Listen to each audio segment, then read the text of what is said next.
Contra voucher में 4 तरह के ट्रांजैक्शंस रिकॉर्ड किए जाते हैं। सबसे पहला है कैश डिपॉजिटेड इनटू बैंक, यानी कि जिस बैंक में हमारे कंपनी का करंट अकाउंट है उस बैंक में हमने कैश जमा की या तो फिर डिपॉजिट की। दूसरा है कैश विड्रॉवल, यानी जब हमारे कंपनी में कैश की जरूरत होती है तब हम चेक के द्वारा कैश को विड्रॉ करते हैं। Third is bank to bank transfer, यानी मान लो कि हमारे कंपनी के 2 करंट अकाउंट हैं और हम एक बैंक अकाउंट से दूसरे बैंक अकाउंट में चेक से या फिर इंटरनेट बैंकिंग से फंड ट्रांसफर करते हैं।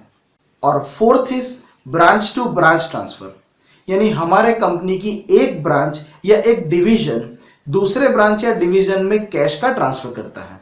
चलो अब इन ट्रांजैक्शंस की अकाउंटिंग को समझ लेते हैं।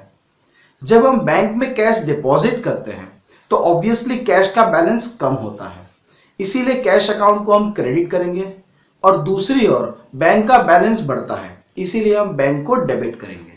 दूसरे केस में जब हम बैंक से कैश विड्रॉ करते हैं तो ऑब्वियसली कैश का बैलेंस इंक्रीज होता है, इसीलिए उसे हम लोग डेबिट करते हैं, और दूसरी ओर बैंक का बैलेंस डिक्रीज होता है, इसीलिए उसे हम लोग क्रेडिट करेंगे। नेक्स्ट सेक्शन में हम कॉन्ट्रा एंट्रीज के एग्जांपल्स को कवर करेंगे।